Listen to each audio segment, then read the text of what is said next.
Hey, salut Kiki, comment que ça va? Dimanche matin, 8h, unbox aujourd'hui d'une machine. Plein m'ont posé des questions. J'avais pas spécialement envie de l'acheter parce que je connais le fabricant de base. On sait ce qu'on aura à la fin.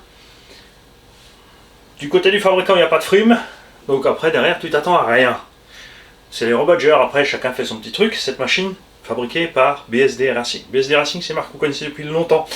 T2M rebadge beaucoup, BSD Racing et plein d'autres marques, Amnevi, Aptima, etc. Tout comme FS Racing bien sûr et vous aussi. Donc selon les gammes, selon les produits, ils prennent chez eux, ils mettent leur petit truc. Et nous avons donc aujourd'hui, je ne sais pas comment il s'appelle chez BSD Racing, ici nous avons le Zero de chez Modster. Modster c'est un importateur allemand. Et nous avons donc ici un sixième, je mets ça en parenthèse, parce que vous allez voir que quand on va poser un Truggy 8 à côté, ce qui plaît quand même beaucoup c'est le gabarit, le prix de base chez BSD Racing, chez Modster, chez Red Cat Racing est d'à peu près 500-530 €. D'accord? Chez T2M, prix catalogue 670 €. Bon, ils ont vu que les autres vendent moins cher, ils sont redescendus aussi. C'est la même bécane avec différents coloris. Comme toujours, Red Cat Racing sont arrêtés les plus rapides à rebadger le truc. Ça, c'est une deuxième version de cette base d'un sixième. La première existait déjà, ça s'appelait le Pirate XT je sais pas quoi, aussi un sixième. C'était une base de Shortcuts 1/10 rallongée sur du 1/6, donc on n'avait même pas la mécanique d'un 8 à bord d'un engin beaucoup plus long. Alors comme ça reste la petite mécanique, ça reste relativement léger, on n'était pas encore à 5-6 kg en 6S, donc ça va, mais la méca évidemment que ce poids est 6S, c'est une méca de SC, c'est un peu comme si tu faisais une X0 et tout terrain en fait. C'est un slash rallongé en piste, et là tu le mets un TT et tu vois le massacre. Maintenant, ils ont fait des nouveaux diffs, ils ont fait un nouveau châssis, une nouvelle plateforme. On va découvrir ça ensemble. Il faut savoir que Red Cat Racing a déjà eu des soucis avec les premières versions. Il y a déjà eu des retours. Donc on espère que, bien sûr, c'est rebadge modifié, puisque ça, ce sont toutes les... C'est pas une V2 ou une V1, c'est juste qu'ils ont changé des choses au passage, d'accord? La boîte, on l'aime bien. Elle est costaud, elle est simple. À bord, nous avons bien sûr la petite boîte pour protéger la radio. Hop. Qui, ça c'est cool par contre, c'est une Radiolink Dumbo RC. La même qu'on trouve donc chez KTM, chez KDM, chez Kakapit et compagnie. Une radio que j'apprécie beaucoup. On a l'interrupteur on-off ici, les trines de direction et de gaz, et les dual rate de direction et de gaz. Et on peut inverser 4 voix sur cette radio. Il y a une cinquième ici qui est, on ne sait pas si là il est dessus, on verra, dédié généralement au gyroscope. Ici tu as 2 interrupteurs de position. Et là, tu as un potard. Donc, voie 2, voie 1, la direction, toujours plus important. 3 et 4, tu mets des fonctions annexes. Et la 5, donc soit le gyro, soit un système que tu mets sur le potentiomètre. Ça, c'est pour ceux qui veulent rajouter des choses sur la machine, des gadgets ou autres. Ces radios ont de plus en plus de voix. On en trouve donc avec le switch ici, 3 positions, un switch dans le manche, etc. Donc ça, déjà, c'est une super surprise, puisque ça, je ne savais pas. Ça, c'est top cool. Déjà un bon point pour eux. BSD Racing, tout comme FSR Racing aussi, évidemment, ont fait évoluer leurs produits, que ce soit au niveau de la solidité des plastiques et des matériaux utilisés, puisque FS Racing, on leur doit le Really Raptor, la Really Death Watcher, rebadgé aussi FTX ou sous le logo FSR d'origine, et quelques autres engins. On a un Truggy qui est rebadgé chez MHD, le Gunner Pro 6S, et une version Monster. Donc on a présenté aussi le Really Bash, qui est le FSR Tank, qui est le MHD, je sais pas quoi, 6S aussi. Chez MHD c'est pareil, des engins qu'on trouve chez FSR entre 380 et 480 € se sont retrouvés à 650. Allez voir le site MHD, les prix ils sont tombés. Ils ont bien vu qu'ils n'arrivent pas à vendre, et je sais pas s'ils se sont demandé pourquoi, hein, mais il faut juste ouvrir les yeux à l'essence d'être. C'est assez étrange.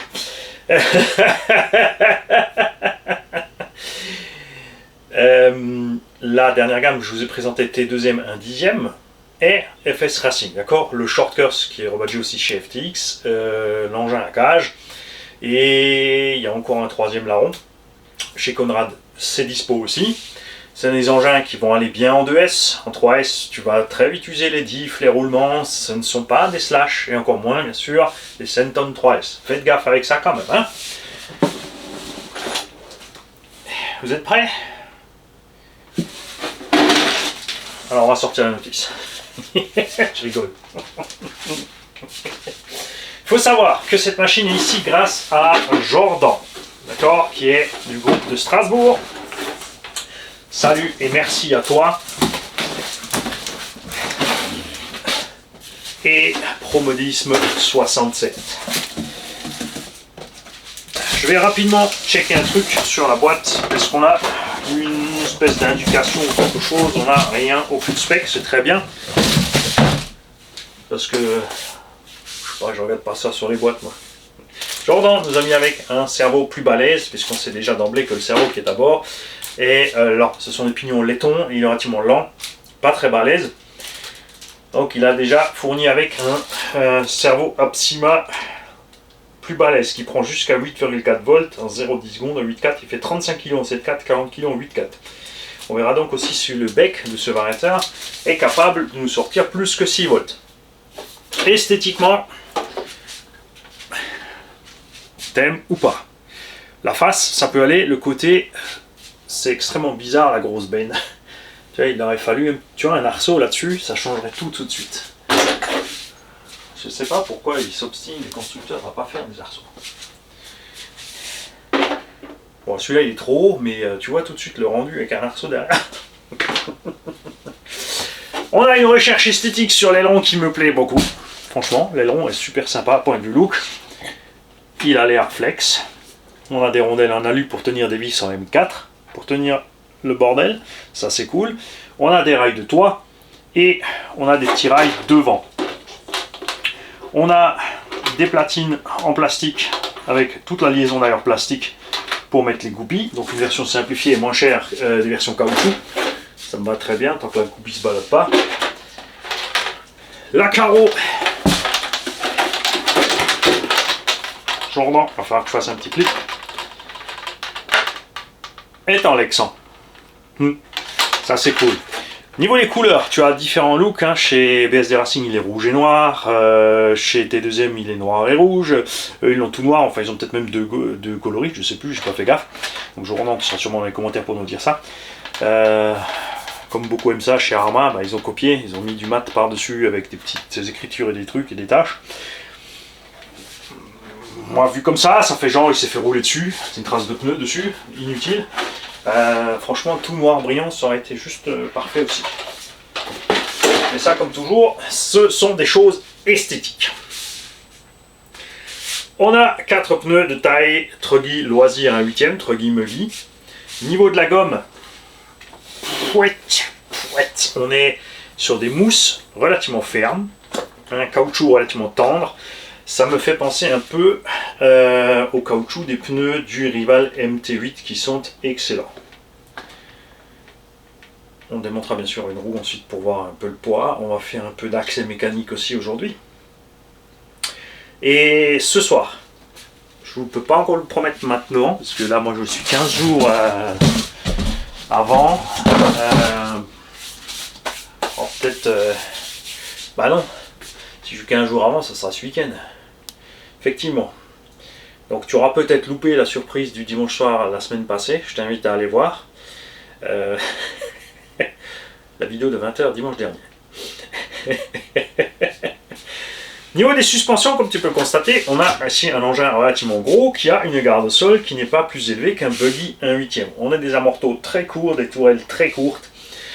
Et pour l'instant, les plus gros handicaps de BSD ont toujours été les mêmes. Donc trop faible sur la transmission, la qualité des roulements, les plastiques. C'est pas qu'ils sont mauvais, c'est pas de la gamme, tu vois, c'est pas Traxxas, Techno, Kyosho compagnie. Hein. Les amortos de piètre qualité et toujours des problèmes avec les angles de train, le débattement de suspension, l'angle du cardan, etc. Pour des soucis de coût de fabrication, BSD Racing a choisi de faire aussi ce que font beaucoup, c'est de faire 4 triangles identiques inférieurs, supérieurs, 4 amortos identiques, tourelle avant-arrière identique, etc. La plupart des cas, les engins ont des amortos plus longs à l'arrière pour permettre d'avoir une position de squat dans laquelle l'assiette sera droite, de pouvoir encore avoir du débattement de suspension et quand le cul décroche justement, tu vois, de laisser les roues au sol. Quand tu mets 4 amortos de la même longueur, quand c'est des courts surtout, tu as plus ce problème. À l'avant, généralement, ils mettent des plus courts qu'à l'arrière pour lever moins vite et décoller moins vite le nez. Puisque si tes amortos sont longs, ils vont délester longtemps l'engin jusqu'à avoir une assiette trop grande entre le squat et le délestage de l'avant et partir facilement au wheeling. D'où le fait que beaucoup de 4x4 ou de 4x2 ont des amortos plus courts devant que derrière. C'est ce qui rend aussi les monsters plus funky à rouler, puisque nous on a 4 gros amortos, donc ça a des jauges dans tous les sens. Fixation de carreaux sur 2 plots réglables. Tu vas reconnaître aussi Arma 3 et 4S. Regarde un petit peu le système. À savoir que ça existait avant que Arma ne le fasse. D'accord ? BSD Racing avait déjà ce système. On a une tourelle en plastique fermée, les amortos coincés dedans. Et ça date, hein. Ça date vraiment. Les premiers, c'était des petits T2M Pirate Nitro avec la cage. On en avait un buggy blanc avec une cage à l'intérieur en 2.5 cc. Ça date de cette époque-là. Donc ça fait 15-20 ans, hein, d'accord, qu'ils font cette base BSD Racing. Voilà. On a le moteur devant à gauche, le variateur devant à droite sur le servo qui a reçu un sauve-servo type Arma. Ça revient beaucoup moins cher pour les fabricants parce que ça évite de mettre des pivots. Mais il y a des solutions vraiment bizarres qui ont été choisies là-dedans. On va en venir dessus tout à l'heure. J'aime pas trop ça en général parce que ça stresse quand même plus le cerveau. C'est souvent pas réglable ou chiant à régler. Globalement, pour l'instant, on a vu que ça faisait moins bien le boulot. On a un variateur surpasse hobby. Alors, ce qu'on va voir, c'est si ce variateur, il est quand même un peu différent de ce qu'on avait en main. Souvenez-vous, les variateurs 6S qui ont un lag. Ces variateurs, et donc un problème, c'est que tu arrives à plein gaz, t'étais pas à fond, et ensuite il se passait une seconde, et là, boum, il balançait le reste. Sans le mode turbo, le mode turbo c'était encore pire, d'accord? Le freinage aussi, il y avait une espèce de déphasage étrange, donc on n'était vraiment pas super satisfait de ce truc-là.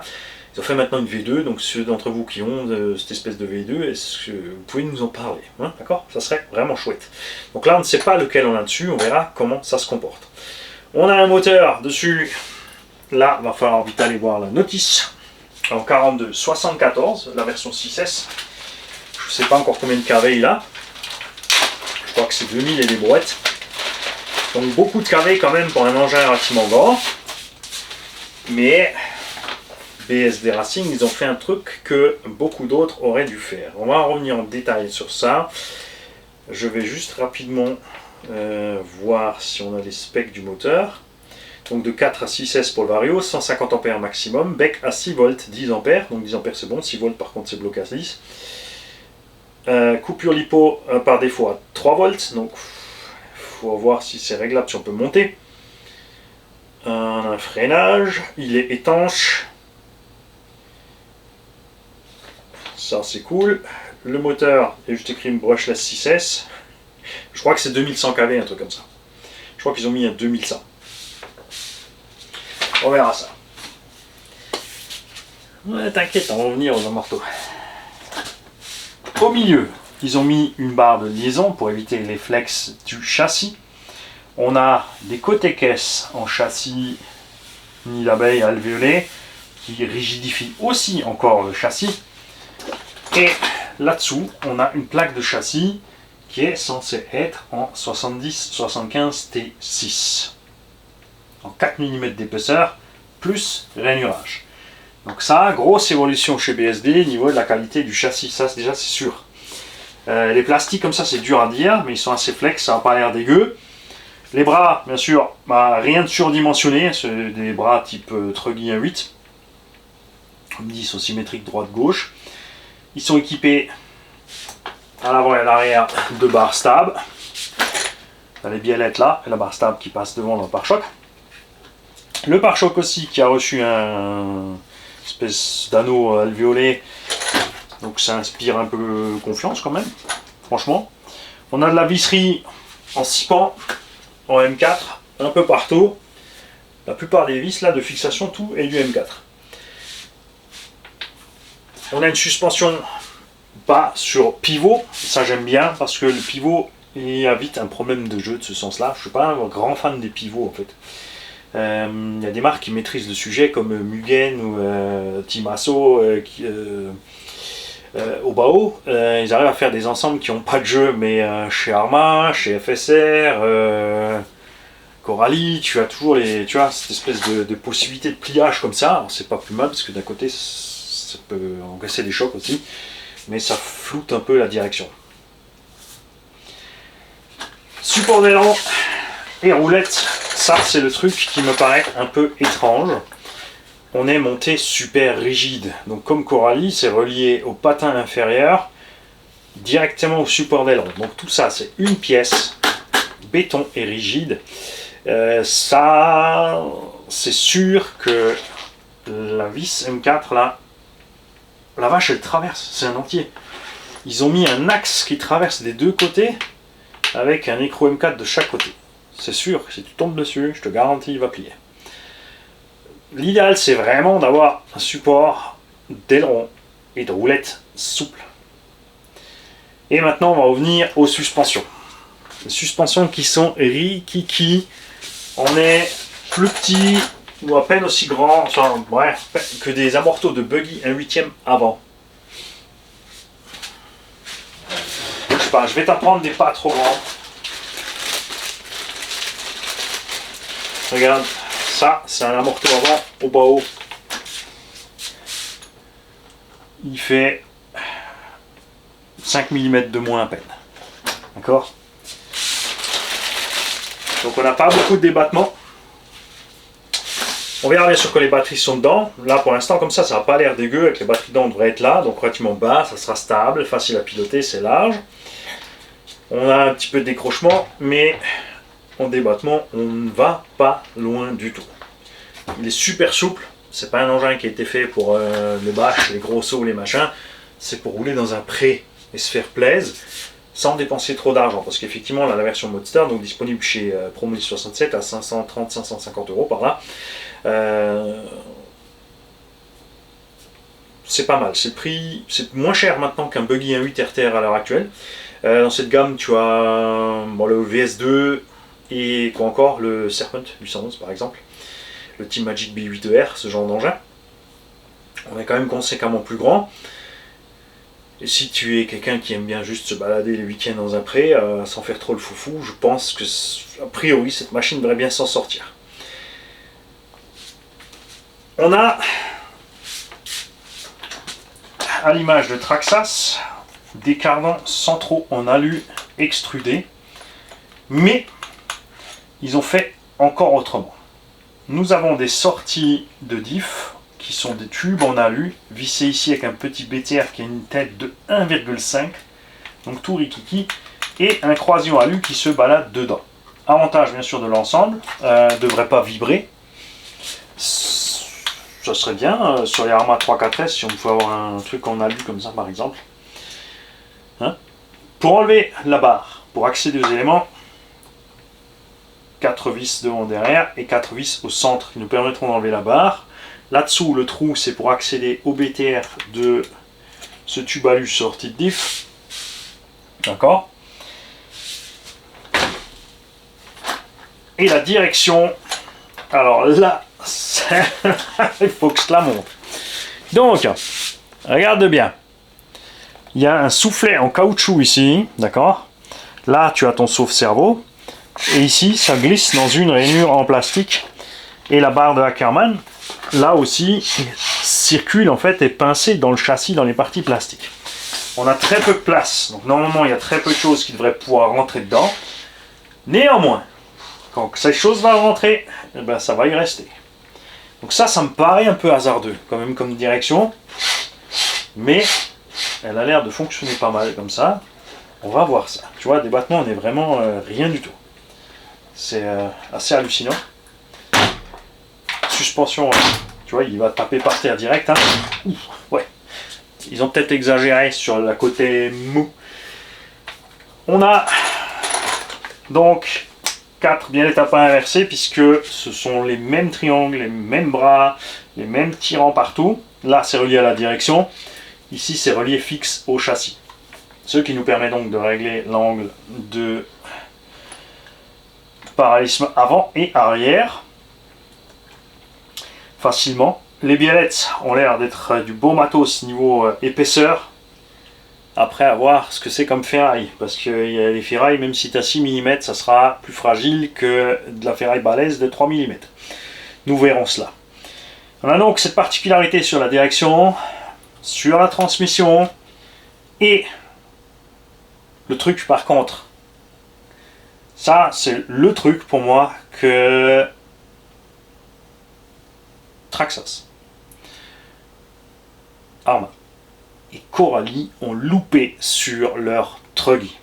Encore chez Traxxas, ils ont fait un étagement franchement super, c'est bien foutu, mais chez Arrma et Coralie, comme ils ont pris des bases de truggy, ils ont monté des grosses roues dessus, ça leur a imposé de mettre un pignon ridicule dessus pour compenser, beaucoup d'efforts sur ce pignon, beaucoup de casse à ce niveau-là, pignon moteur.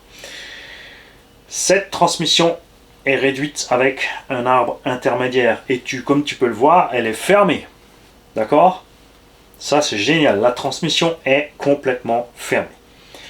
Le moteur est sur un chariot donc pour se déplacer droite-gauche. De toute évidence, on a un accès en haut rapidement pour voir ce qui se passe côté pignon. C'est ce qu'on verra quand on va démonter pour l'accès mécanique.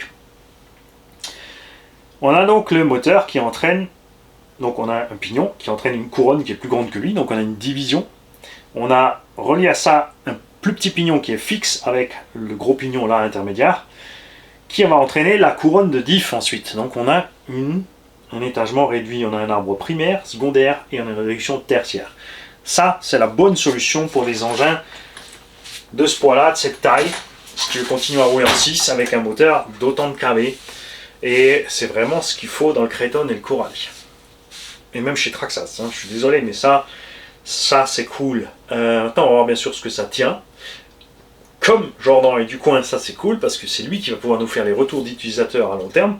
Nous, on a le droit de rouler l'engin pour faire un essai. Cet engin existe en 4S pour à peu près 430-450 €, avec un moteur de 36 par 74. Je trouve ça vraiment, vraiment étrange. Par contre, ça peut être intéressant pour quelqu'un qui a déjà de l'électronique. L'acheter moins cher, revendre le combo d'origine, un prix sympa, et puis mettre son électronique 6S, tire du coup avec la même machine. Alors je ne suis pas allé voir de plus près si le 4 et le 6, il y a quelque chose de dégradé entre les deux, d'accord? Ça on verra ultérieurement. Niveau des diffs, pas grand chose, ça doit être de l'huile, hein, mais relativement fluide. La centrale aussi, ce qui fait que l'engin a une suspension aussi molle. Alors si les pneus grippent bien, ça va aller. Si les pneus grippent pas, ça va être hyper bizarre à rouler parce que on va très vite évacuer la puissance vers devant. En virage, sortie de virage, c'est la roue intérieure qui va tout bouffer. Mais à voir, parce que des fois, on a des super bonnes surprises. À la base, ça sera forcément facile à rouler. On est plat, on est large, et on a un gros anthrax. Donc, ça devrait le faire. VMAX, aucune idée de ce qu'ils ont prévu. Je dirais que s'ils n'ont pas déconné, ils ont fait un truc qui roule à 70-75. Parce qu'avec les lipos dedans, on sera à un peu plus de 6 kg, à mon avis. Hein. On va voir si on a peut-être 2-3 specs.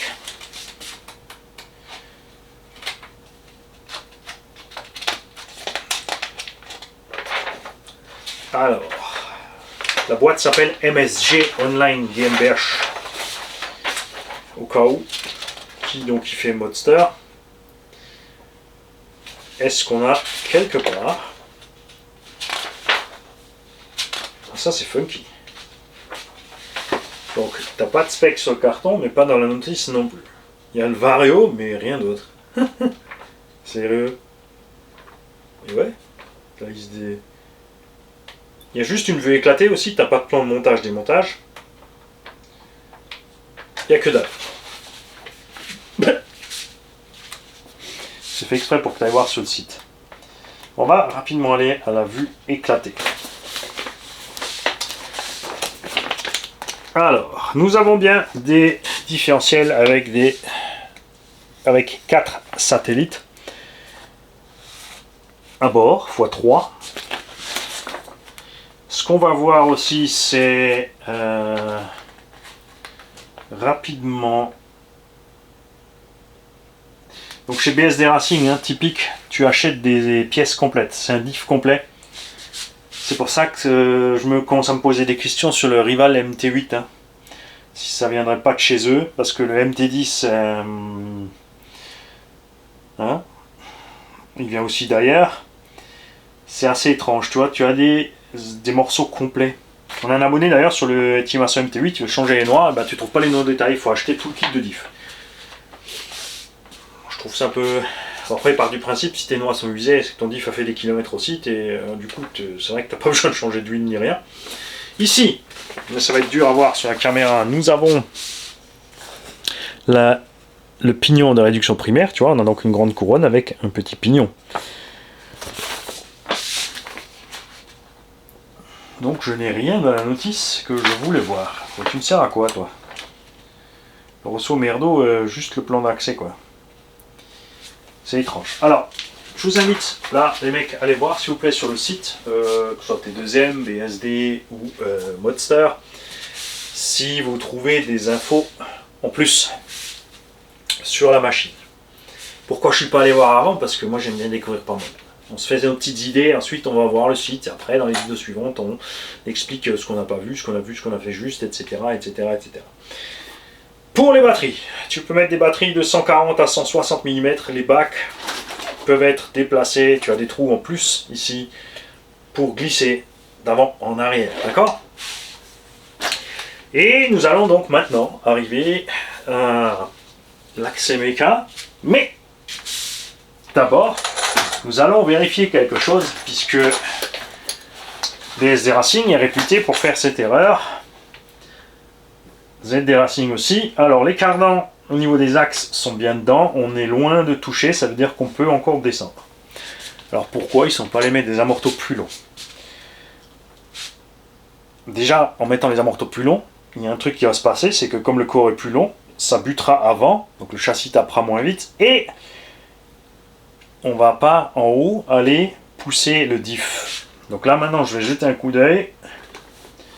Donc les axes déjà donc sont pas dehors en pleine ni en haut ni en bas, donc en pleine compression et en pleine ouverture.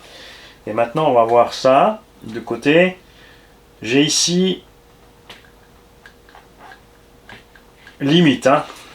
Limite. I like to limit. Voilà, l'axe ici, l'axe du cardan touche le bord de la noix et pousse la noix. C'est vraiment à ras ce coup-ci par rapport aux autres constructions. Souvenez-vous, vous connaissez cette construction aussi chez Apsima.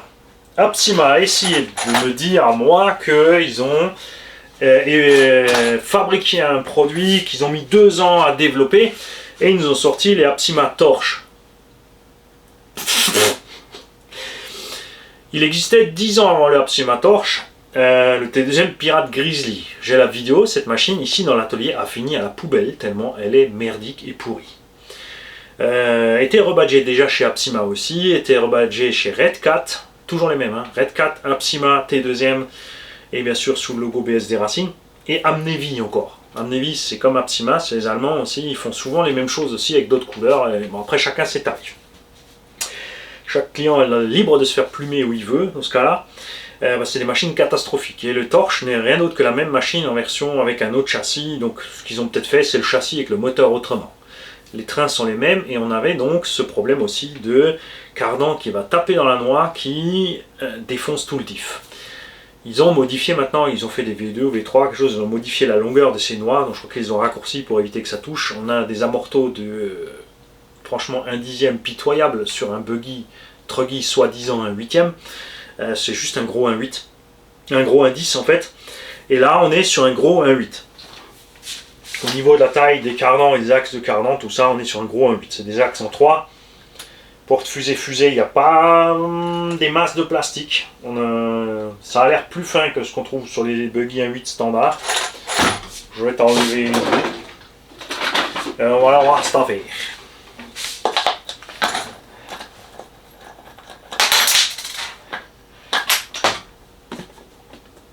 Ça va, c'est pas trop lourd, c'est les 350 à peu près. On verra ça ultérieurement. L'hexagone a l'air bien marqué. L'empreinte est bien profonde. Là on est bien aussi. Tu reconnaîtras aussi bien sûr l'hexagone de roue Coralie Arma, BSD Racing. Il n'y a pas 36 usines les mecs. Hein. Il n'y a pas 36 usines. Il y a FS Racing est un constructeur, BSD Racing est un constructeur. Il y a un truc, une ville en Chine, qui est presque la taille d'un département français, qui est une usine à RC, d'où sort ZD Racing, Obitech, Carson, etc. etc., etc. C'est pour ça que souvent on retrouve des éléments similaires. Donc, aussi souvent les gens disent ouais, ça c'est une copie de ça, c'est une copie de ça, mais au départ ce sont eux qui ont fait le design. Ensuite, nos importateurs européens, américains les ont achetés et gardent l'exclusivité. Ils achètent par exemple les moules, comme ça ils ont leur tampon avec leur marque dedans et tout. Alors, quand c'est de la bonne qualité, ça va bien. Quand le prix est correct, ça va bien. Ça déconne bien sûr quand tu as une qualité de merde. Et ensuite, on te frime avec une marque qui est que du vent. On a des écrous de roue cannelés, contrairement à Coralie. C'est marrant. Hein. C'est marrant. Ça c'est ce qui me manque encore chez Coralie.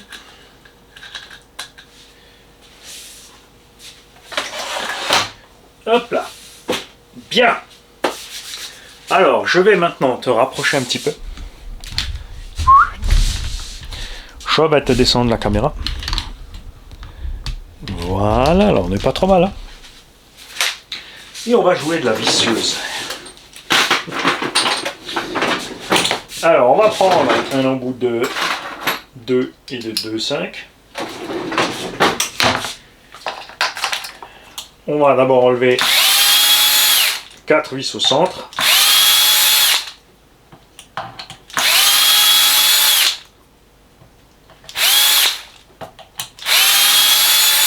Pour enlever ce cache là, effectivement.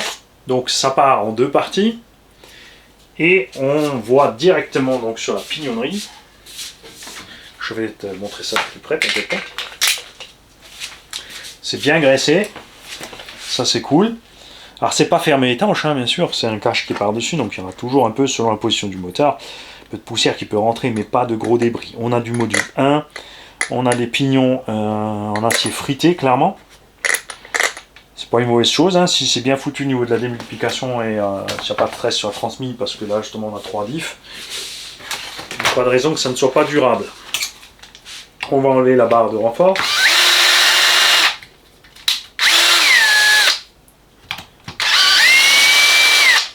Alors ceux qui sont persuadés que oh, la visseuse ça va trop vite, ça peut fondre le plastique, la gâchette est progressive. Hein. T'es pas obligé d'y aller à fond. Hein. T'es pas capable, le fais pas. Hop. Et on sort le tube. Et la vache. Vous êtes prêts? C'est pas un tube. C'est un jonc plein. J'halluce. Ah la vache. Ah là, ils ont éclaté tout le monde. Parce que ça, c'est plus costaud que... Bien sûr, c'est plus lourd aussi. Non, ils n'ont pas explosé tout le monde. Il y en a une marque qui le surpasse, c'est Traxxas avec le T. Le T, bah, c'est plus rigide dans tous les sens que ça en fait. Mais c'est déjà balèze, c'est surtout beaucoup mieux que Coralie. Le tube Coralie est en creux et avec une découpe en bas, il peut bouger en ouverture et fermeture quand même, malgré qu'il y a une butée et ça commence à lui défoncer ce trou. Ici on n'a rien. On est posé sur 3 points, coincé en plastique, donc le châssis peut flexer ouverture. Donc si tu tapes au milieu, tu descends les trains, tu peux flexer en ouverture, mais pas en compression. Les prises, si tu te poses la question, ce sont des EC5 et je les trouve superbes en noir comme ça. Mazette que c'est bien. C'est propre, j'aime bien.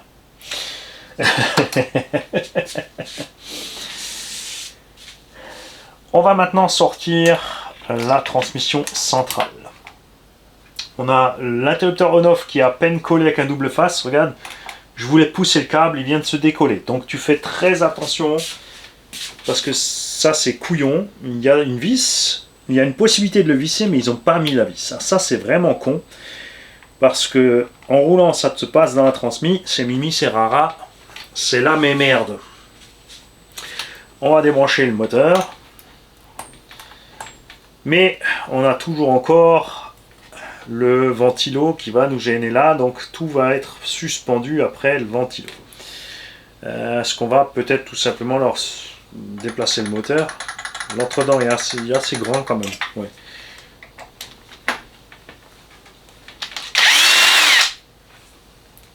Les vis, regarde, aussi identiques à ce qu'on retrouve chez Arma.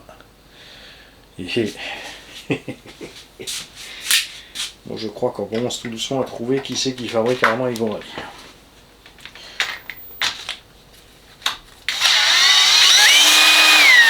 C'est plein de freins filets. Faites gaffe.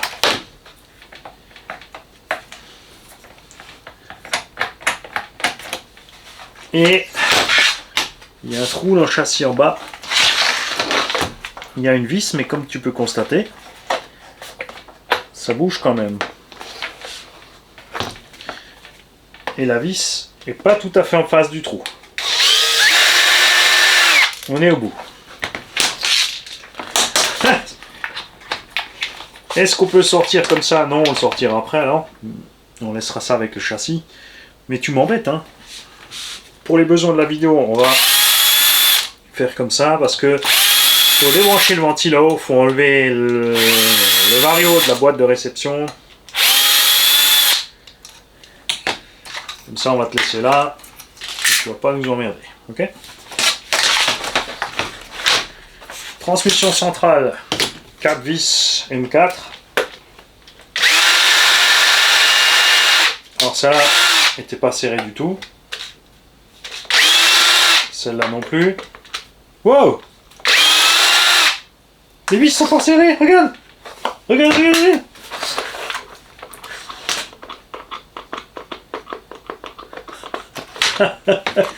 Je vous conseille donc à tous vivement, si vous en achetez un, de serrer absolument toutes les vis avant d'aller sortir. On va vérifier rapidement les vis de train. Quoique, je pense... On verra. Voilà, ça va. On va en prendre quelques-unes au hasard. Ça va.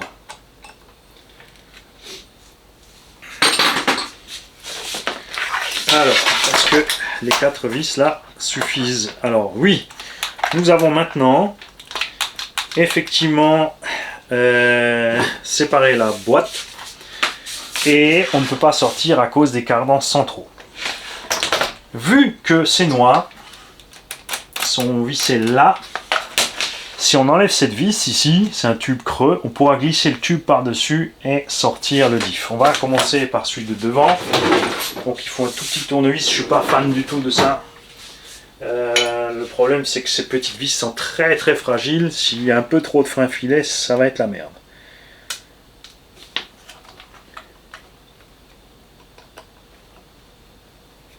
Tu sais quoi, le tournevis en 1.5 il passe pas. Tu vas me dire que t'es une goupille à frapper.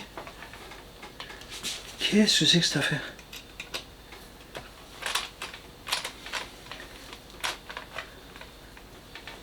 Alors là, je vais sortir le 1,3, mais ça me paraît louche.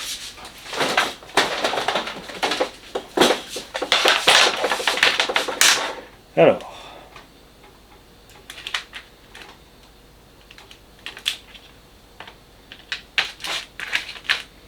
Déjà, il faut que je le retrouve.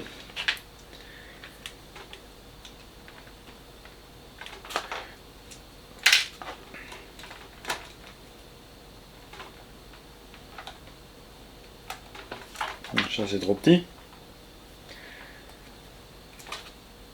Qu'est-ce que c'est bien? Si. Bon, les vis sortent super bien. Mais là, pour moi, ils ont dû faire un effort sur le matériau. Ça me paraît un peu fragile, cette affaire-là. C'est un BTR entier. Évidemment, c'est moins cher qu'un axe avec une tête BTR au bout. Mais ça explique aussi le mini truc. Donc on va retirer. Effectivement, ça fonctionne comme ça. La chose. Est-ce que ça suffit? Est-ce qu'on peut sortir l'autre? Moteur 4074 2100 kV, c'est écrit dessus. Niveau de l'alimentation, ça a l'air pas mal. On a un pignon de 16 d'origine qui a l'air costaud aussi. Et regarde. Nous avons un pignon avec un méplat. N'est-ce pas? Oh, ils ont copié à moi. Alors là, tu vois, j'ai vraiment envie de dire que... Alors, tu peux pas juste en faisant l'arrière, tu es obligé de faire les deux. Ça, c'est nul, parce que celui-là, point de vue accès, il est pourri.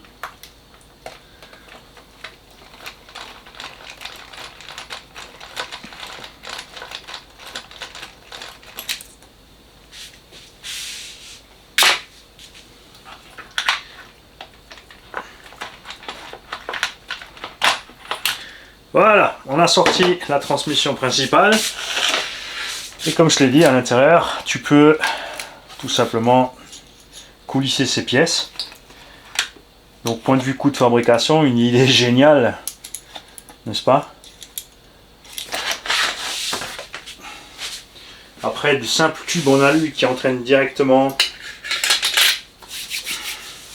Chez Traxxas, ils ont aussi ce principe de tube extrudé, mais tu as l'entraînement qui est un acier quand même, sorti du diff. Là, on est directement avec l'alu sur la cannelure. À voir, vraiment longtemps.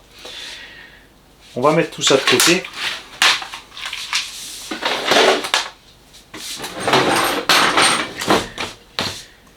Et on va commencer d'abord par checker un petit peu là. Là aussi, tu vois l'idée des cannelures, hein, comme dit, Arma 3S. Arma 4S, ça fonctionne super bien, ça a l'air pas mal du tout. C'est bien fermé quand même, mine de rien. Ce qui va être génial, tu sais quoi, c'est d'acheter la boîte à part, puisque je pense du coup, tu vas voir que c'est le seul truc qu'ils vendent pas à part, et il faudra tout acheter en petits morceaux.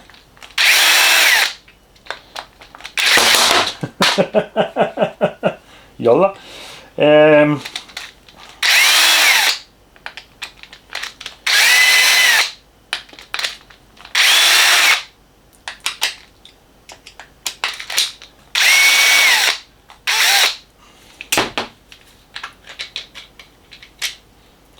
Wow, il y a un paquet de vis. Ça fait peut-être même un peu beaucoup pour rien. On a à l'intérieur roulement double Z. Là, ça joue pas évidemment puisque c'est bien fermé, donc il n'y a pas besoin d'avoir des roulements étanches. Avec une petite rondelle en ferraille au bout. Là aussi, tout est en double Z.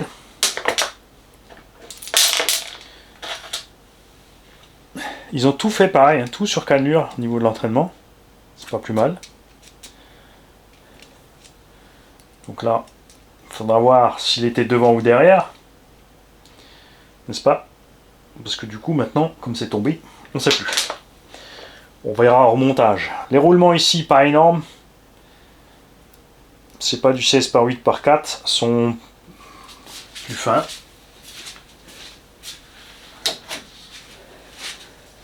Ils sont plus gros au centre, un peu comme sur le rival MT8. Hein. On est en 18 diamètre extérieur et ça doit être du 10 en intérieur, du 12 en intérieur. Par 4 par contre seulement. Donc ça, point négatif. On a des roulements sur un engin relativement gros qui sont relativement petits. Je suis pas fan. Maintenant, on va ouvrir le diff.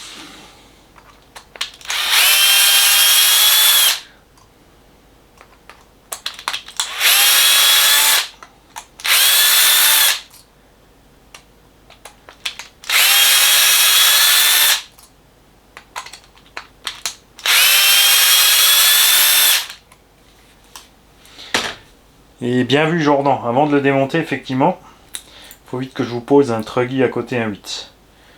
C'est rempli d'huile silicone, un peu collante quand même. On a un joint plat, 4 satellites. On a des grands planétaires et satellites, ça me plaît quand même. On va rapidement en sortir un.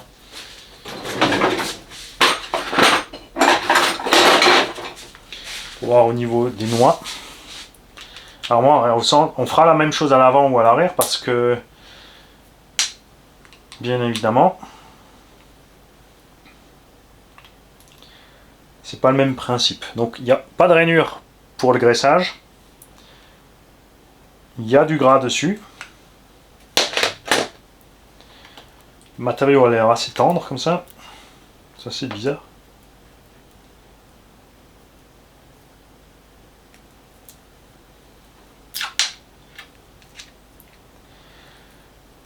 Hop, on va le réassembler avant que ça coule.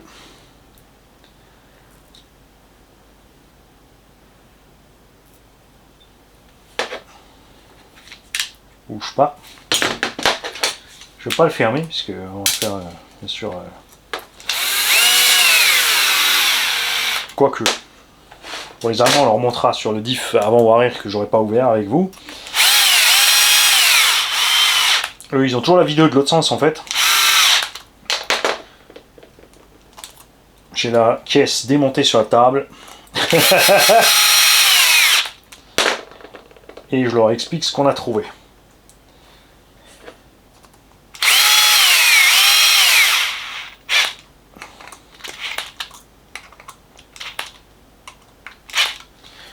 Tu vérifies toujours au nouveau que ça fonctionne quand tu as remonté évidemment. Là on va rapidement le poser dedans. Pour voir où était cette bague. Et la bague va à l'arrière. C'est très bizarre, tu vois, ils n'ont pas mis le roulement ici dans le logement.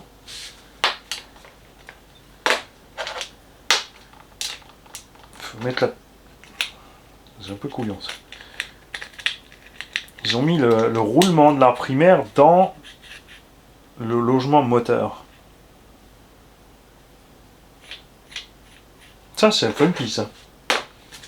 Tu noteras que tous les roulements ils sortent facilement du plastique, ça je suis pas super fan non plus. Ok. Voilà. Regarde aussi ce qu'on vous dit souvent, regarde. La vis en acier a déjà endommagé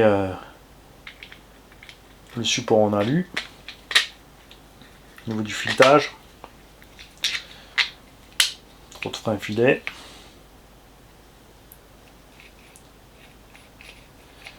Ouais. Un peu limite niveau du jeu. Quand on pousse dessus, on frottouille. Mais ça c'est cool. Donc ce qu'on va pouvoir faire avec... justement si on peut avoir... Tu prends cette boîte. RC by J peut te faire un châssis alu ou carbone où tu vas pouvoir monter cette boîte. Tu ne seras pas obligé de partir sur ça puisque ce sont certainement les mêmes diffs avant-arrière centraux. Donc on pourra mettre des noix avant ou arrière en sortie du centre avec des cardans standards. Et on pourra installer ça avec un train avant ou arrière qu'on sait solide. On peut prendre un train avant-arrière de Sledge, un châssis à part fait par RC by J avec ce truc là dessus au milieu. Évidemment, on prend un peu d'embonpoint au passage, mais c'est des engins déjà lourds, 6 à 7 kg facilement. Après, il faut voir ce qu'il encaisse, hein. Niveau transmission, cet engin-là. Mais évidemment, s'il encaisse bien, on sera content. Et maintenant, nous allons voir l'accessibilité d'un diff avant ou arrière.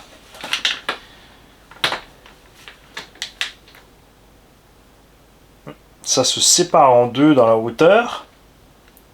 Pas par l'avant, et les vis sont pas par là, elles sont en dessous. Du coup, on va avoir un problème qui s'appelle les bavettes sont dans le chemin. On va donc devoir enlever, sérieusement. Est-ce que ça va suffire? Ça va suffire en les pliant de côté. Ok, ça c'est cool. Ça va suffire. Je commence par l'avant, comme ça on va ensemble pouvoir regarder cette direction de plus près. D'accord? Parce qu'elle me paraît vraiment space, cette direction. Elle est enfermée dans... C'est fermé dans le boîtier, c'est assez rigolo. Nous allons enlever... Ça c'est que le patin, ok, tu vois la vis est bien courte.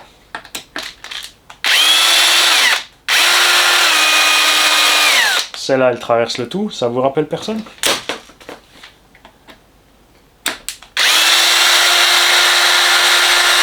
Je comprends vraiment juste pas pourquoi ils ont fait des suspensions aussi courtes. En plus, si les bras avaient été tournés droit ici, pour pas avoir ça au milieu, et on aurait gagné de la garde au sol là aussi.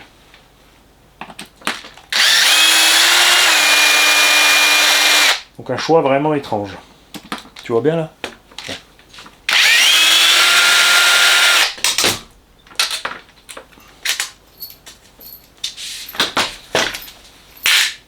Ok. Il nous reste dans le chemin le pare-choc. On traverse. Ça aussi, hein, déjà vu.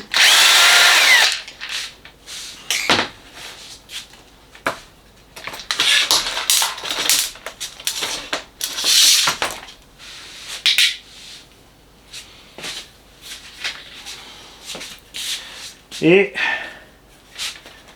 c'est pas tout. À l'avant, on a encore deux vis là.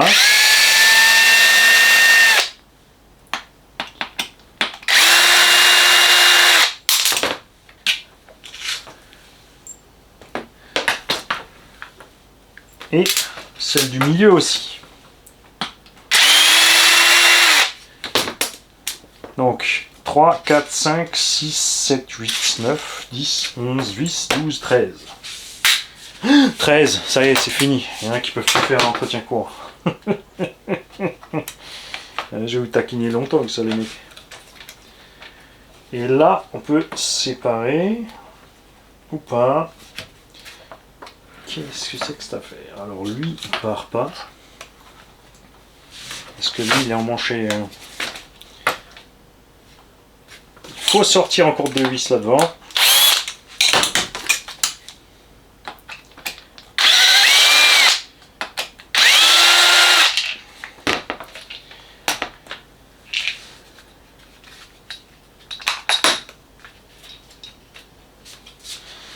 Ok, donc là aussi, grand classique, patin en plastique couvrant une pièce en alu de basse qualité qui peut se déchirer rapidement.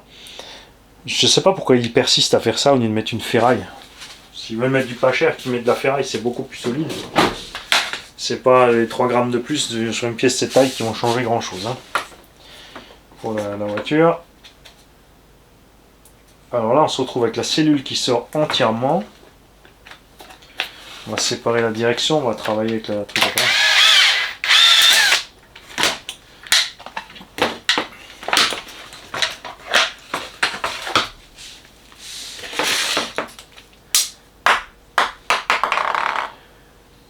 Écrou M4, d'où tu sors? On a le diff qui sort là du... Pourquoi ils ont fait ça? C'est couillon ça. Le diff a pas besoin de sortir, mais enfin, il pouvait que ça soit fermé. Maintenant, là, tu vois, la saleté va se glisser entre et tu vas la saleté dedans. Pourquoi ils font pas un truc fermé total? Alors, petit écrou M4, où allais-tu?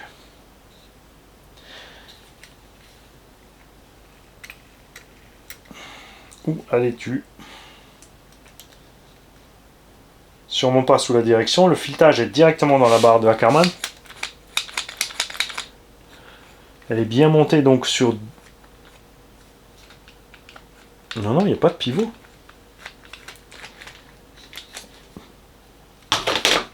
Alors que c'est dommage. Tu es en train de me dire que... Je pensais sincèrement pouvoir séparer les deux morceaux de cellule sans démonter tout du châssis. Tu ne peux pas parce qu'il y en a encore deux planqués là.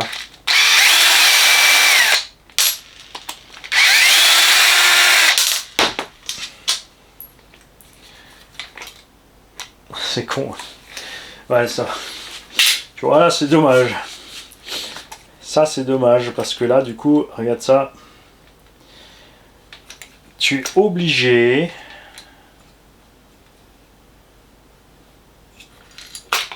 Aïe! Alors, attends. C'est pas.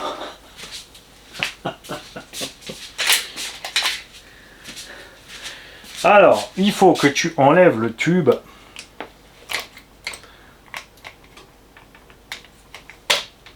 Avant.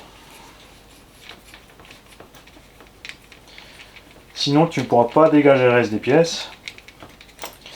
Tu vas voir le schmilblick qu'ils ont mis là-dedans.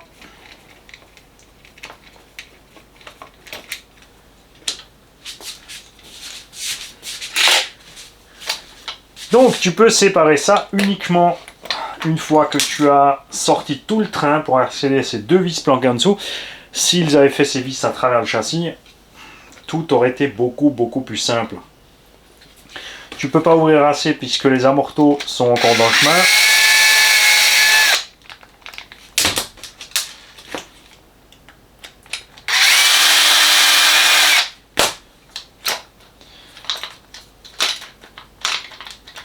Sors de là, t'as reconnu. Et tu te retrouves avec, regarde, ça te parle, une espèce de cartouche qui contient ton diff. L'entre-dents est mauvais. Caca. Ça, quand ça fait ça, c'est-à-dire qu'il n'y a pas assez d'entre-dents, ça va chauffer, ça va forcer, il n'y a pas bon du tout. Au niveau des noix, niveau du matos, ça a l'air assez épais quand même. Toujours pareil, si c'est trop soft, ça sert à rien. Si c'est bien le même constructeur que le Rival MT8, on n'aura aucun problème à ce niveau-là. Parce que c'est assez solide. Mais c'est quand même couillon là, tout ce système de fou là. Et regarde, la direction se promène sur deux petits roulements. C'est tout.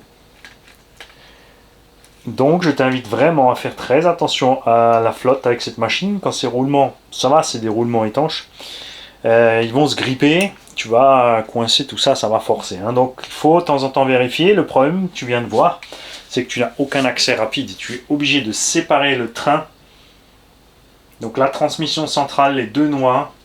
Si tu laisses le centre, il faut au moins enlever cette noix et la noix du centre pour enlever le cardan central. Pour ensuite démonter donc tout ce qu'on vient de faire là, une 15 ou 16 vis ou plus, pour atteindre ceci. Les amortos donc ridicule, les sphères en alu. C'est beau mais c'est pas pratique, l'acier c'est beaucoup plus durable. On a par contre des bonnes coupelles d'amortos, des tiges en 4, voire 4-5. Bouge pas. En plus, elles sont méga courtes, il risque pas de leur arriver grand chose. Tige en 4. Mais les chapes ont l'air costauds. Là-dedans, il y a juste tout simplement une vis. Et ça, c'est qu'un tube en alu par-dessus. C'est ce qu'on va aller vérifier, parce que c'est ce que je pense. Pour pas l'endommager ou rien forcer, on va voir ce coup-ci sur le plan. D'accord? Et après ça, on va voir ce qui se passe ici. Ça, c'est pas bien. C'est là que tu vois l'expérience de certaines marques comme Obao, Traxxas, Techno, Kyosho et compagnie. Les ajustements sont juste nickel. Surtout Obao et Traxxas qui arrivent à tout faire sans rondelle de chime. Alors, la boîte existe bien en complet. Petite éclatée, parle-nous.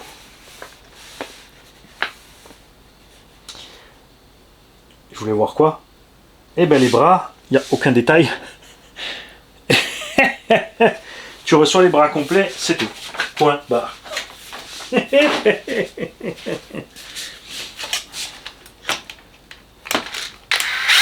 Le problème c'est que il y a plein de gens pour qui ça marche, ils veulent pas se compliquer la vie, ça leur va très bien.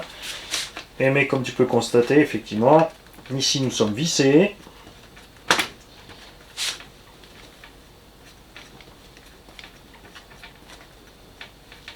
Et le tube, tu peux faire un réglage en fait, regarde.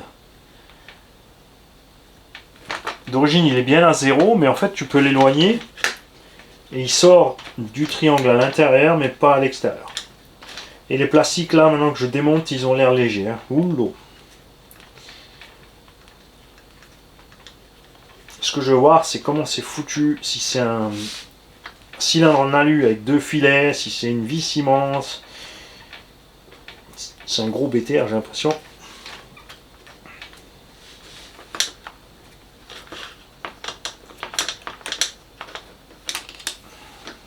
Ouais. C'est un tube creux. Et il est juste emmanché en fait là-dessus, tu peux l'enlever de là, voilà. C'est tout. Mais du coup au moins c'est réglable. On va essayer de démonter pour les Allemands. Fusée chape. Tiens, je vais démonter. Fusée pour fusée chape.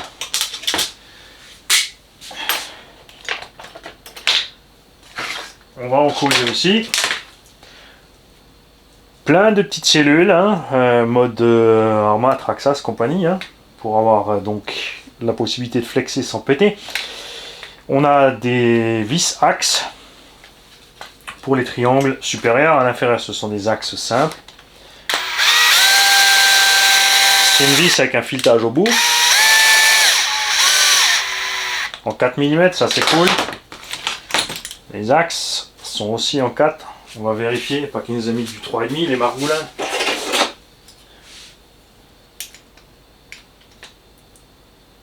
C'est bon. Les cardans, tout comme c'était le cas sur le Grizzly, sont des toutes petites sphères. Je suis pas super fan. Je préfère avoir des grosses sphères, surtout un 1/8, plus de portée dessus. Comme tu peux voir, les chapes sont rikiki, regarde. Très fines. Les portes fusées aussi. Là, tout de suite, tu vois, on commence à avoir moins confiance dans la machine. Au niveau des plastiques, comme dit là, avec ce triangle en main, là, au niveau du plastoc, on est vraiment light. Ah, il est creux de devant jusque derrière. Tu peux mettre un BTR, tu peux le visser par là. Donc tu peux faire les réglages sur la machine par là pour régler ton carrossage. Ça c'est funky. Ah, tu peux pas le diminuer parce qu'il est déjà au max, mais tu peux mettre un peu de négatif, ça sert à rien du coup. Non, pas spécialement. Ok. Tu fais gaffe ici. Regarde ce soufflet. Mais la vache, il est déjà tout décollé. Regarde ça.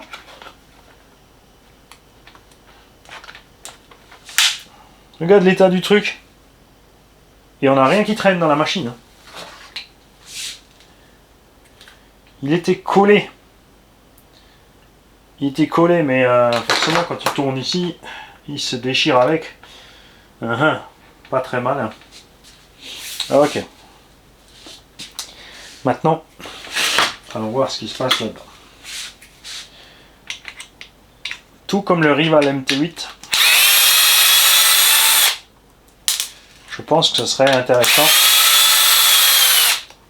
de récupérer un MT8. Enfin, pas un MT8 complet, mais juste un diff. Donc très cher abonné qui est en train de faire ta révision, qui va changer tes diffs. Si tu peux nous envoyer le diff, enfin on se tient vite au courant par mail, quoi qu'il sera déjà remonté, laisse tomber, ça sera déjà remonté. On a ici des diffs qui ont des grandes dents et des grandes couronnes, comme le Rival MT8. Je dirais même que c'est plus gros que le MT8, surtout au niveau du diamètre. C'est assez proche du Traxxas Erevo, point de vue dimension des trucs. Pas mal. Acier frité. Tout petit roulement, ça je suis pas fan du tout. Voilà, là, les mini roulements qu'ils nous ont mis sur le pignon d'attaque, ça c'est pas cool. Ça j'aime pas. Et là aussi, regarde, on a pareil, pas du 16 par 8 par 5, c'est un peu plus fragile, donc plus petit. Et on a une rondelle de calage.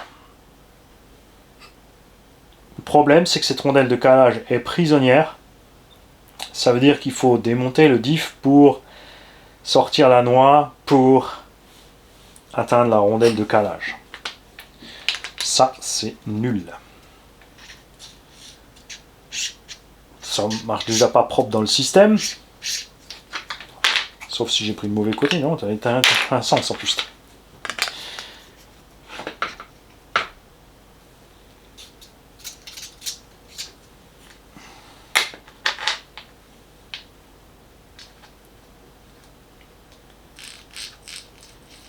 Là, ça va bien, et quand je vais serrer ce côté-là, ça va l'écrabouiller.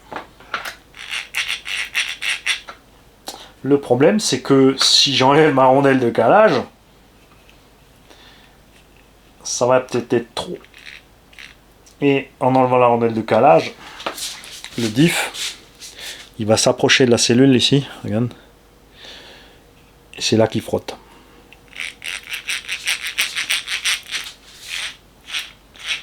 Donc il vaut mieux le laisser comme ça, le serrer pas trop fort.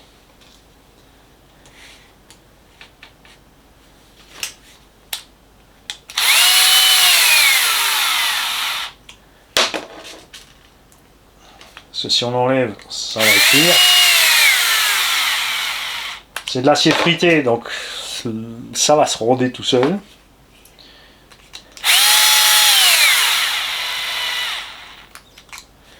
Mais tu vois un peu rapidement les différences de qualité entre certains fabricants et d'autres.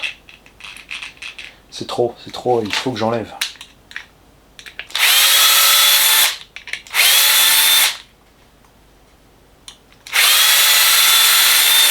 Bien sûr, je ne peux que souhaiter que cette machine s'en sorte bien, qu'elle vive longtemps, que la transmission soit bonne. Parce que ça me fera plaisir d'avoir un engin qui a des coups pas délirants. Parce que, comme dit, les ricains en ce moment, ça déraille grave. On fera bien sûr pas avec ça ce qu'on fait avec un arme, bien sûr, ni un Coralie. Encore à voir ce qu'il peut faire. Alors, dans le diff lui-même, c'est bon. Il y a peu d'huile, mais il y en a. Il y a beaucoup de gens qui se font toujours des sketchs quand ils démontent. J'ai vu, ouais, il n'y a presque pas d'huile et tout. Déjà, il faut laisser couler, d'accord? Et il suffit d'un peu. C'est pas la peine d'en mettre 2 litres dans le diff, ça te changera rien.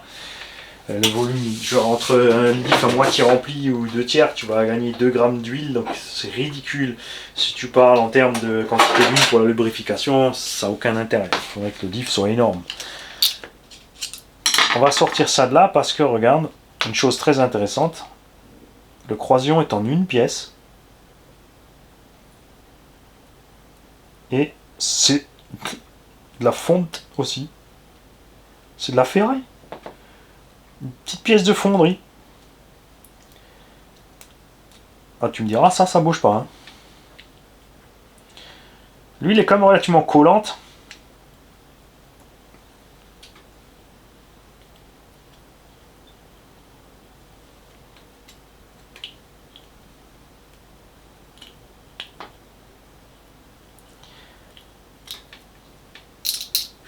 Ok. Maintenant, on va sortir le planétaire. Où est ma petite tasse? Parce que du coup, je vais prendre l'autre. Souvent, l'huile fait succion un petit peu aussi, donc tu bouges. Oh oh. Alors ça, tu vois, c'est très mauvais. C'est pas mauvais quand ça ne fait pas bouger le planétaire, mais regarde.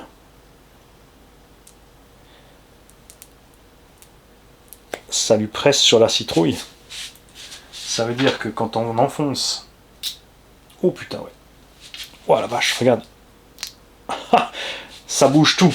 Donc, je te laisse deviner ce qui va se passer quand tu vas prendre un coup sur le côté. Ton cardan va pousser la noix qui va écrabouiller les dents de diff.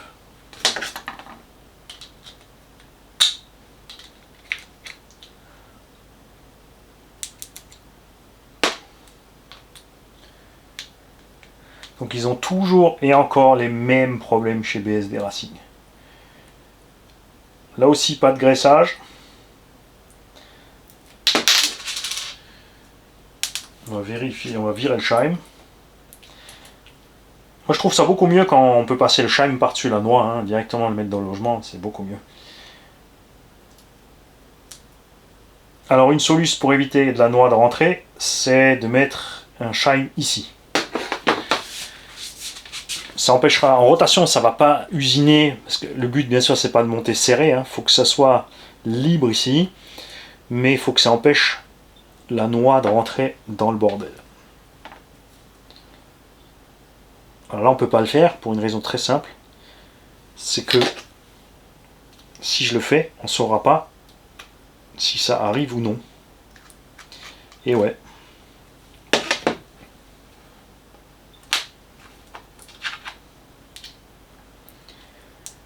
T'as vu comme ils ont économisé de la matière partout aussi? Je sais pas si c'est une bonne idée non plus, ça, hein. Sur un gros stress, à mon avis, on va péter là. Il va y avoir de la casse sur les passages en étoile de la machine.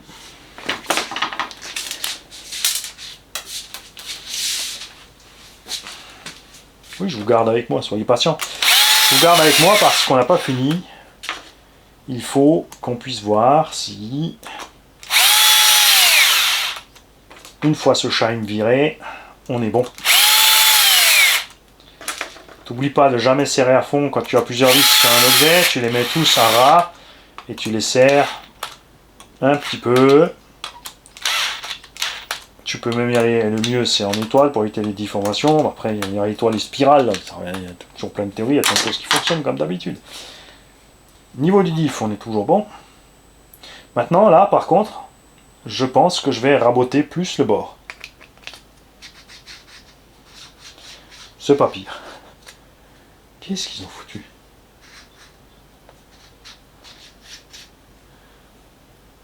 C'est vraiment... Il n'y a pas la place en fait. La couronne elle touche, regarde. Regarde ça. Mais non.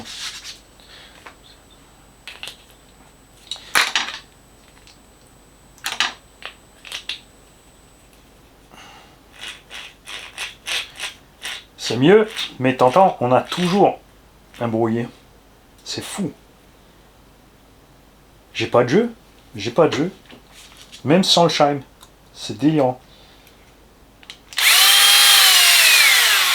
Alors oui, tu peux mettre le shine de l'autre côté pour aller pousser le diff de l'autre sens. Mais t'as pas besoin pour une raison très simple. C'est qu'un couple conique, de par la nature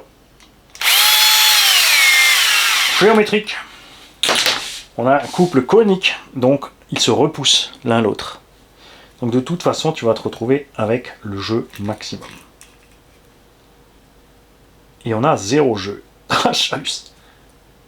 Sans la rondelle de shine, pas de jeu. Et dû au voilage, on a toujours donc de l'accroche. Voilà. Là, tu sais où t'en es. Alors tout ça, attention, il faut voir que c'est pas très grave, hein. Il y en a bien sûr qui savent pas, ils vont acheter la machine, ils vont rouler comme ça. Et ça va très bien se passer. Ça va très bien se passer parce que ça va se faire tout seul. Hein, les jeux vont se faire tout seuls. S'ils roulent pas fort, ils n'auront pas le temps de vraiment faire chauffer la bécane pour faire fondre un truc. Ça va se faire tout seul, tranquille.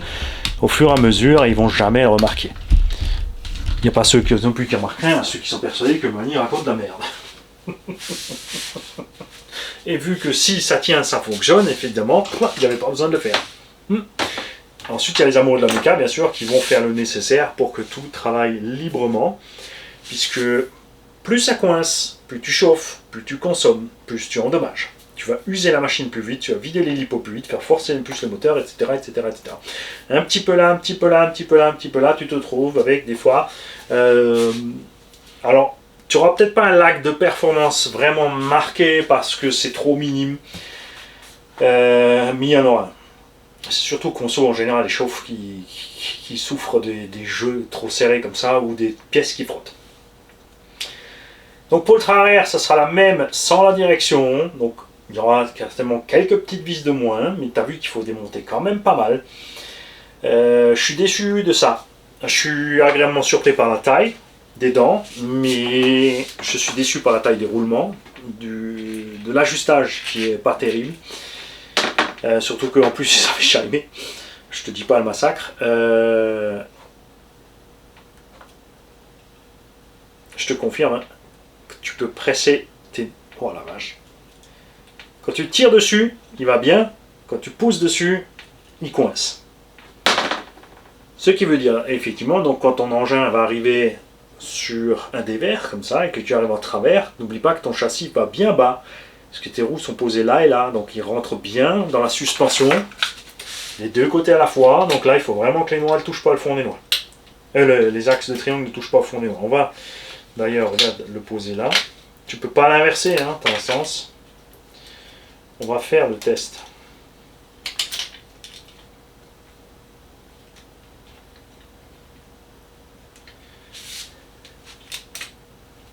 Ah oui, bah effectivement là, oui, il faut quand même le remonter. On va pas pouvoir le faire comme ça. Ça va pas aller. Parce qu'on n'a pas les tirants supérieurs, donc on n'est pas à la bonne distance.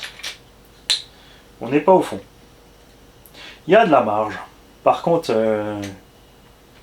ouais, ça pousse dessus. Ça pousse dessus. Le Rival avait ça aussi un petit peu. Hein. Donc ça me fait vraiment dire que grâce au Rival MT10, tu as vu le type du châssis aussi, le MT8 pardon, puisse sortir de là. On a une conception qui ressemble beaucoup à ce qu'on voit chez Arma depuis un moment, sur les 3S et les 4S. On a des alus, des plastiques qui ressemblent fortement aussi à certains éléments Coralie Arma. Les hexagones, c'est les mêmes, hein. Ça, il n'y a pas la photo. Et ça, c'est pas grave, c'est la bonne qualité, ça va bien. On va sortir le cerveau, puisque Jourdan veut changer son cerveau. Du coup, vu qu'on a tout démonté, hein, on n'est plus à ça près, je crois. On va pouvoir sortir ce vario de là. Une fois que tu l'as enlevé, tu as un gros trou. La boîte radio n'est pas étanche. Mais pourquoi ils font des conneries comme ça? 4 vis à enlever. Je vais en enlever déjà 2. Je vais voir si ça se... Non. Pour atteindre le récepteur, il faut enlever le vario. Et... Enfin, pas le vario, je veux dire. Il faut enlever la boîte avec le cerveau. Ce qui est bien sûr au niveau entretien, comme tu peux le voir, 3 vis tu as sorti le moteur, 4 vis tu sors l'électronique. Vario récepteur. Et voilà le truc. Avec le récepteur posé en bas dedans, tu vois, il y a une grosse ouverture. Voilà, tu as juste le câble qui est un peu dans le chemin. Donc, tu fais gaffe, avec la flotte et l'humidité, il y en a qui va rentrer, c'est sûr et certain. Il y a juste écrit M6R, donc pas de G, ça veut dire pas de gyro. Ouais, cerveau 15 kg moyen. Hein. Alors, lui il se décolle facile.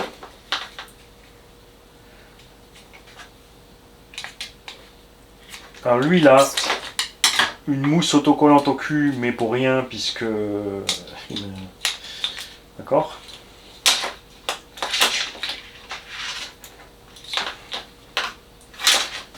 On va encore démonter ensemble le sauf-cerveau, les amis.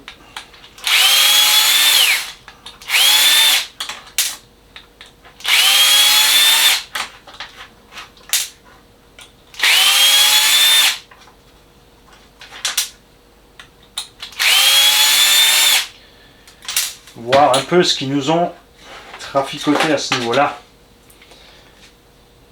Alors, on a une vis au centre. On va l'enlever délicatement. Si faire gaffe aussi que ce ne soit pas traversé de la loctite. Donc c'est une grande vis. Et du coup, tu peux tout enlever. Donc effectivement, ce machin-là, il n'est pas réglable et il est en 23 dents. Attention, Jordan. Pignon quand même métal, hein. Pas laiton.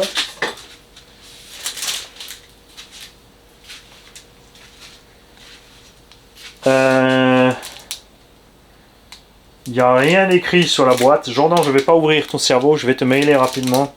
Donc toi, bien sûr, là je dis ça maintenant dans la vidéo, Jordan, 15 jours avant que la vidéo sorte, il nous aura donné la réponse. Parce qu'il n'y a pas écrit le nombre de dents. Si je l'ouvre, c'est fini, tu ne pourras plus le rendre. Après, tu en as peut-être besoin sur notre machine, mais je vais te contacter à ce sujet. En tout cas, c'est un 23. Super. Et je pense pas que BSD Racing ait prévu d'autres sauve-cerveau avec d'autres types de dents. Tu es donc limité au cerveau Spectrum, qui sont 23 dents. Là aussi, ils sont en train de changer en 25. Tu vois, ils ont fait chier tout le monde à faire du 23. Maintenant, ils se lancent quand même à faire du 25. Ça va être un gros bordel. Il y a Sanva, je crois, qui est encore en 23. Peut-être 2-3 autres marques. Des cerveaux relativement chers, par contre, pour généralement ce qu'ils procurent. Puisque moi, je roule avec les 9 e-mode, par exemple. Ou Flash Hobby. IP67, le bordel, full alu. Il y a un moteur cordless à bord. Il prend 8,4. Ceux-là, ils sont pas super rapides, hein, c'est des 0,12. Ça, c'est des 0,08 secondes. 35-40 €. C'est des 45 kg. Ça, c'est du méchant malaise, mais tous ces cerveaux, la plupart du temps, sont en 25. Donc, Jordan, on se tient au jus. Je vais une fois le remonter comme ça, hein, puisque l'accès est relativement rapide. Donc, tu pourras toujours encore le faire toi si tu t'es organisé entre temps. Comme ça, nous, le temps que je te rende la machine, on aura pu faire l'essai, au moins avec le cerveau d'origine, on aura pu ce qui nous sort. En 15 kg, c'est sûr que vu le poids du bestiau, avec les pneus relativement tendres, hein, ça va être chaud. Hein, ils sont même trop mous, je dirais. Et les jantes sont trop dures. À voir. J'ai oublié de vous poser un truggy avec ça. Tu vois bien là? Ouais, tu vois bien. On va te mettre ça grosso merdo ensemble. Écoute, Jordan, je sais pas comment remonter. Je te peux te le renvoyer comme ça. On va mettre ça là. Voilà. Je dis dans les grandes lignes.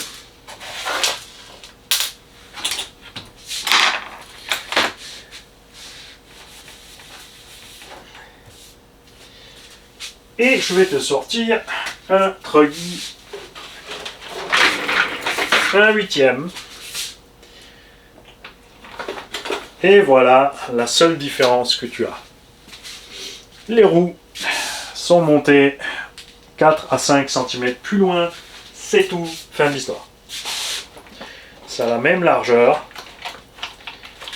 Tu vois, 3 cm, 2-3 cm plus long qu'un truggy 8, ça a un poil plus large. Là encore, on a des jantes à déport, hein. Là il a 100 déports, donc si tu mets un déport qui sera encore plus large. On a le double de débattement sur cette bécane. Donc pose-toi bien la question. Là, pour moi, c'est une bizarrerie. Esthétiquement, c'est pas super réussi. Pour le prix T2N, donc 650 à 680 €, prix de départ catalogue, tu as un Coralie Kagama, par exemple. Tu as un Minion Black Panther version S, plus les renforts centraux alu. Vous avez vu ce qu'on a fait avec le Minion. Là, j'ai pas envie d'y faire pareil. Déjà, avec le débattement de suspension, ce sera pas possible d'enchaîner des trucs pareils parce qu'il va s'éclater au sol chaque fois comme un caca. C'est vraiment space. Hein. On a des ajustements beaufs, on a des roulements plus petits, des amortos plus courts. Pour moi, là, vraiment, comme ça, là, maintenant décortiqué, il n'y a plus aucun intérêt par rapport à un Minion Black Panther ou à un Coralie Kagama ou à un engin du genre. C'est vraiment bizarre. Moi, je sais pas. Je suis pas chaud. Mais en tout cas, On espère que ça a évolué. On verra à l'essai ce qui nous arrive ou pas, si ça a vraiment changé au niveau des plastiques, etc. Ça serait vraiment bien. J'ai peur pour ça. Vraiment rikiki. C'est 2 fois moins gros que ce qu'on a sur un Sledge. C'est aussi beaucoup moins balèze que s'il y a sur le Kagama ou le Coralie. Coralie Arma. On parlait de Truggy, Arma Talion, par exemple. Tu vois, on est 2-3 cm plus haut qu'un Talion. On est tout aussi large, on est tout aussi bas. Encore le Talion, beaucoup plus de débattement de suspension que ça. Après, là où il inspire confiance, c'est un peu la solidité des cellules, l'ensemble. Hein. Évidemment, ça handicape son poids aussi. Mais tu vois, la structure, tu as la cellule inférieure, supérieure, il y a beaucoup de matos. Il y a encore le pare-choc devant. Pare-choc qui a l'air costaud aussi. Après, on a eu plein d'engins déjà dans les mains où on s'est dit c'est costaud. Et à l'arrivée, le plastique a craqué comme un sac à main d'une mémé qui, au lieu de mettre une brique de lait, a mis le pack. Tu vois.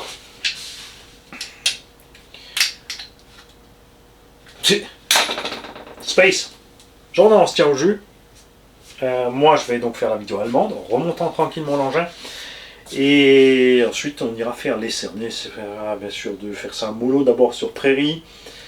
Niveau perf, autonomie, comme dit, moi je m'attends à un petit 70-75. Autonomie, on sera sur un petit quart d'heure, 20 minutes. Typique de ce genre d'engin, 5,5 à 6 kg, un peu plus que 6 kg à 6S avec ce genre de truc. Après, voir si l'étagement est bien foutu, il devrait bien s'en tirer. On a laissé les huiles d'olive d'origine parce qu'on va le tester comme ça. Suspension séparée, mais bon, t'as vu que c'est vraiment, la suspension est vraiment super molle, mais bon, faut voir ce que ça donne. Ceux bien sûr d'entre vous qui ont déjà la machine, vous mettez votre petit commentaire, d'accord? Que ce soit la version Red 4 Racing, la version d'origine BSD Racing, la version T2M ou la version Modster. Dites-nous tout ce que vous avez constaté, et comme je répète à chaque fois, il y en a qui le prennent, qui comprennent pas cette chose-là. Ils disent, ouais, tu es toujours en train de critiquer, Une critique n'est pas forcément négative, et ce que j'ai envie d'entendre, c'est que les gens me disent, écoute, c'est super solide, j'ai roulé fort, j'ai envoyé, ça tient, ça s'use pas, je suis super content. Rien ne me ferait plus plaisir que ce genre de retours, s'ils sont réels, bien sûr. Parce qu'il y a des gens, il y a une fois un abonné qui m'a écrit, un Allemand, qui m'a dit, ouais, tu dis que le Psymatorch c'est de la merde, moi je l'ai lancé par la fenêtre, à 12 mètres de haut, j'ai fait un saut, j'atterris sur la route et je suis parti en roulant. Oui, bien sûr, absolument, tout à fait. Je peux voir la vidéo? Ben non, j'avais plus de réponse après. 12 mètres. Les gars, c'est la hauteur du toit de la maison là. C'est même un peu plus. Et je te jure que si je laisse tomber une caisse comme ça, à plat par la fenêtre, qu'elle va avoir un problème. Vous avez vu les forces de cisaillement quand tu tombes comme un caca du ciel. Les troncs célestes s'écrasent au sol d'une force incommensurable. Et c'est bien pour ça que c'est... Tu vois. C'est chaud, c'est chaud. Surtout avec des engins comme ça. Enfin bref. Voilà, donc les choses réalistes. Pieds sur terre, j'aime bien. Nous, on fera les vidéos, on aura les essais, on verra. C'est cool si ça fonctionne. C'est cool si c'est au point. Parce que ça nous fait une marque de plus qui revient dans le jeu. Puisque BSD Racing, un dixième pour débutants, comme dit avec TZM Pirate Sniper, toutes ces compagnies-là, tout ça c'est BSD Racing. Ou la gamme FSR d'entrée de gamme, pour l'entrée de gamme, rouler cool, ça va. Mais à cause de Horizon Hobby, on a perdu plusieurs concurrents sur un même secteur, puisqu'ils ont complètement séparé. Ils utilisent Arma pour ça, Axial pour ça, Losi pour ça, ça pour ça, ça pour ça. Donc on a perdu un paquet de concurrents dans l'histoire, de choix pour nous. Et du coup aussi, bien sûr, les prix ils ont grimpé. Et donc je suis bien content de voir que FS Racing, BSD, tout ça, ça commence sérieusement à se bouger. Après, il faut aussi pas perdre de vue une chose très importante. Ça m'est venu ce matin au réveil. Je dis connement. Si tu prends le premier slash que j'ai eu, qui m'a coûté donc 340 € au départ, qui sont réunis en 2 pôles, on est maintenant dans une gamme avec ces FS Racing là, donc rebadgé par exemple T2M ou FTX. C'est pas encore aussi solide que c'était ce slash. On est au même prix, mais avec la dipole chargeur. Donc on est moins cher. et on est presque aussi solide que ses premiers Slash. Parce qu'ils n'étaient pas super solides non plus. On va pas se mentir, premier Slash il y a 10-15 ans, roulement il y avait une bille sur deux, les plastiques triangles, les axes de triangle, les pare-chocs, tout ça cassait. Les plots de carreaux. On en a écrémé du matos jusqu'à arriver au dernier Slash, dernière version, qui sont une centaine d'euros plus chers, la version de base. Bon, les nouveaux de VXL3 ils vont être encore plus chers, mais qui sont quand même beaucoup plus solides. On a plein d'engins en ce moment sortis de la boîte qui assurent un max. Cross RC, par exemple, le MOX, c'est un crawler, mais moi je crawl pas avec, vous avez vu, ça s'en sort super.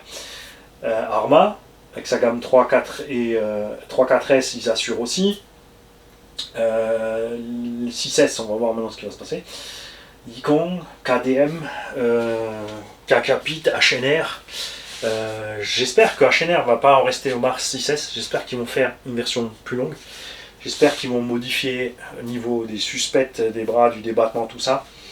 J'espère qu'ils vont sortir d'autres engins sur cette même base, avec ces mêmes diffs, ces mêmes gros roulements, parce que c'est génial. C'est comme dans le sledge. Ces engins-là, le sledge, celui-là, ils ont des diffs plus gros, des couronnes et des pignons d'attaque plus gros, des dents plus grandes. C'est pas compliqué à comprendre. Quand tu as des dents d'1 millimètre, quand tu as un demi-millimètre de jeu, elle rip. Quand tu as des dents de 4-5 mm de profond, le plastique il peut bouger beaucoup avant qu'il y ait un problème. C'est vraiment ça qui compte pour nous, pour les gens du loisir, parce que le poids, quelques centaines de grammes de plus ou de moins, vu qu'on n'est pas limité avec la taille du moteur ni la puissance, on s'en fout, on met 6S, on met 8S et on est parti. Ça c'est le genre d'engin, tu vois, où 8S rentrerait sans le moindre effort. Tu prends un moteur de la même taille mais qui tourne en 8S, tu mets tes deux Lipo 4S Bashing Super Light, ton Vario 8S sera pas beaucoup plus lourd.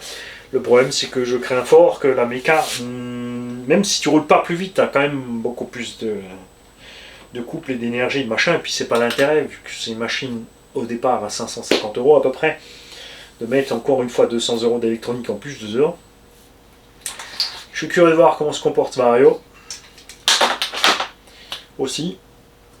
Je suis curieux de voir le prix au détail aussi. Alors là, si on veut se marrer, est-ce que vous pouvez dans les commentaires, je ne sais pas si c'est déjà disponible, de me voir le prix catalogue de ce variateur chez T2M et de faire la même pour le Goul RC. Il n'a pas tout à fait le même truc extérieur, il a un petit cache en plus, mais je crois qu'il était dans les 45 €, 50 €. Je suis curieux de voir le prix catalogue que T2M a fait pour ça. Le variateur Goul RC, premier du nom, le tout simple, 150 A 6S, valait, quand il est sorti, sur AliExpress, 38 € livré. Le prix catalogue chez T2M FG, puisque c'est le variateur qu'ils ont monté dans leur Ecoline 6S, où ils te disent qu'il faut rouler en 4S, qu'un moteur de 1400 kW dans un engin de 10-12 kg, un moteur en 40 mm de diamètre, 199 €. Je vous jure, je suis allé voir à l'époque, j'ai cru que j'allais sortir le fusil et descendre. Et j'espère que personne ne s'est fait arnaquer, parce que ça c'est de l'arnaque. Ça c'est vraiment... Donc faites gaffe hein, quand vous achetez du matos, c'est bien de prendre l'original, checkez un peu quand même, avec les photos, avec Google Images, vous trouvez rapidement des choses qui ressemblent, tu vois, et tu t'aperçois que tout ça ne sont que des rebadges, et quelque part dans le tas, il y a un rebadgeur qui est toujours moins cher que les autres. C'est pas toujours les mêmes, hein. C'est pas toujours les mêmes, des fois c'est celui-là qui est plus cher, des fois c'est celui-là qui est moins cher. Voilà. Faut fouiller un petit peu. Mais je suis curieux. Ouais. Si là quelqu'un me trouve le prix catalogue de ce machin, ça me ferait vraiment plaisir. Parce que je pense qu'il y a de quoi se marrer. Moi, je vais préparer ma vidéo pour les Allemands. Je vous souhaite à tous un bon dimanche. Et je te le répète, si tout s'est bien passé, tu dois retourner un dimanche dernier 20 h. Si tu as loupé ça, faut t'y mettre. Les gars, à bientôt.